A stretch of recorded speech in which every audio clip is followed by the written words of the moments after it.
Shalom, peuple de Dieu. Shalom, mes soeurs. Shalom, mes frères. Moi, c'est la sœur Marie. Je vais rendre témoignage de ce que Dieu a fait pour moi, en ce qui concerne le voile. D'abord, nous allons prier pour confier ce moment à notre Seigneur Jésus-Christ. Dieu Tout-Puissant, te disons merci, parce que tu es bon. C'est toi qui nous instruis, Seigneur, tu nous révèles ta parole. Et il est dit qu'ils l'ont vaincu grâce à leur témoignage. C'est pourquoi je vais rendre le témoignage à mes frères et à mes sœurs pour leur montrer ta bonté à mon égard et pour tes révélations. Merci de conduire toutes choses sous ton nom puissant. Au nom de Jésus-Christ de Nazareth, nous prions. Amen. Mon témoignage concerne le port du voile. Il faut dire que j'ai grandi dans une église où on nous avait enseigné que le voile, c'était la chevelure. J'étais dans le message, dans le branamisme, et on nous avait dit que le voile, c'était la chevelure. Donc nous, on avait les cheveux naturels. On ne se frisait pas, on ne portait pas des mèches, mais on ne se voilait pas et on se tressait. Donc voici l'enseignement que j'avais reçu, et j'avais grandi avec cela. Jusqu'à ce qu'en 2020, mon mari et moi, Dieu nous délivre du message du branamisme. Et nous sommes sortis. Mais malheureusement, lorsque nous sommes sortis du message, je suis partie avec cette doctrine. Comme quoi c'est ma chevelure qui était mon voile. Et je continuais toujours de me tresser. Et le mardi 24 novembre 2020, le soir, j'étais là. Mon mari et moi se préparaient à prendre la scène. Donc, j'ai été conduit à méditer la parole. Quand j'ai pris ma Bible, dès que je l'ai ouverte, je suis tombée automatiquement sur le passage de 1 Corinthiens, verset 11. Et j'ai lu le passage. J'ai été conduit par l'Esprit de Dieu à lire. Et à l'instant, mon esprit s'est ouvert sur ce passage-là. Parce qu'au verset 4, c'est dit « Tout homme qui prie ou qui prophétise la tête couverte déshonore son chef. Toute femme, au contraire, qui prie ou qui prophétise la tête non voilée déshonore son chef. » C'est comme si elle était rasée. Car si une femme n'est pas voilée, qu'elle se coupe aussi les cheveux. Et ce passage-là, je l'avais lu plusieurs fois. Mais ce jour-là, le Seigneur venait de m'ouvrir les yeux, me faire comprendre qu'ici, Paul ne parlait pas de la chevelure, mais il parlait plutôt d'un voile. C'est-à-dire une étoffe ou un tissu qu'on prend pour se couvrir la tête. C'est-à-dire c'était comme nouveau pour moi, c'est comme des écailles qui tombaient de mes yeux. Parce que je n'avais jamais compris ce passage. Vu que lorsque on nous avait enseigné, les gens prenaient toujours le verset 14. Où on disait la nature elle ne vous enseigne pas que c'est une honte pour l'homme de porter de longs cheveux, mais que c'est une gloire pour la femme d'en porter, parce que la chevelure lui était donnée comme voile. Donc c'est le verset 15 que les serviteurs de Dieu avaient utilisé pour nous dire que c'est la chevelure qui était le voile.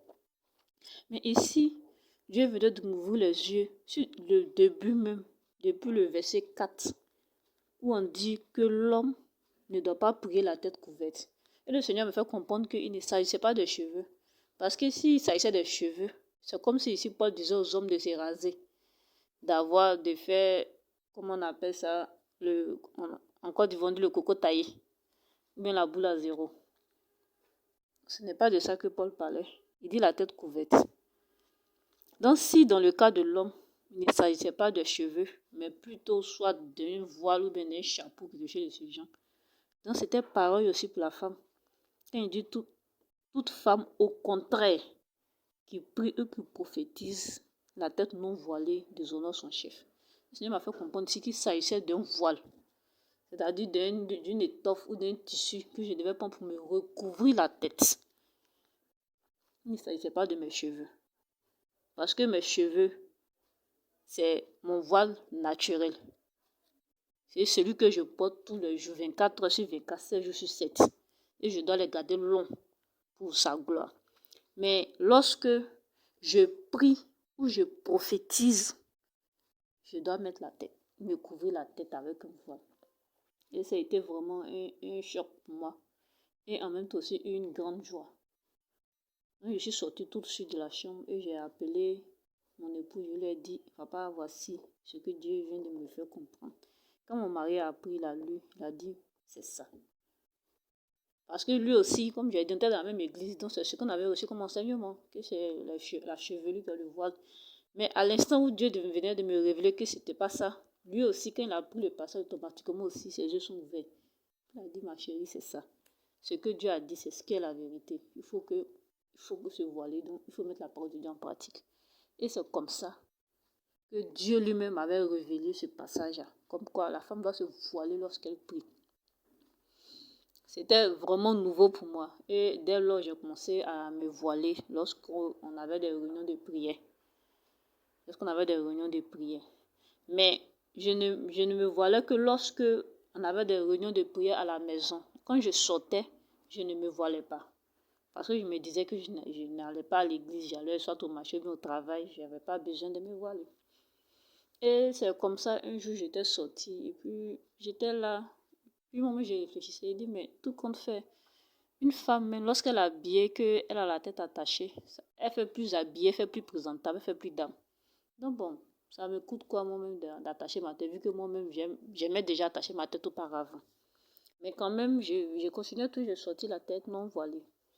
Et voici qu'un jour, alors que je rentrais à la maison, j'étais dans le taxi. Il y avait une jeune femme musulmane qui était là, qui était voilée.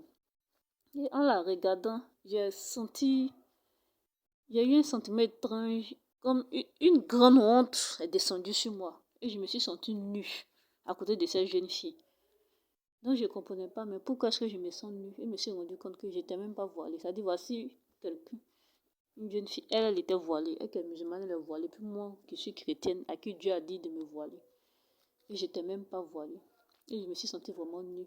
Quand je suis arrivée à la maison, j'ai fléchi les genoux, j'ai demandé pardon à Dieu de vraiment m'aider avec ce voile, comment je dois faire exactement. Parce que pour moi, Paul avait dit, c'est lorsque on prie ou qu'on prophétise qu'il faut se voiler. Que je ne savais pas qu'il fallait que je porte le voile tout le temps.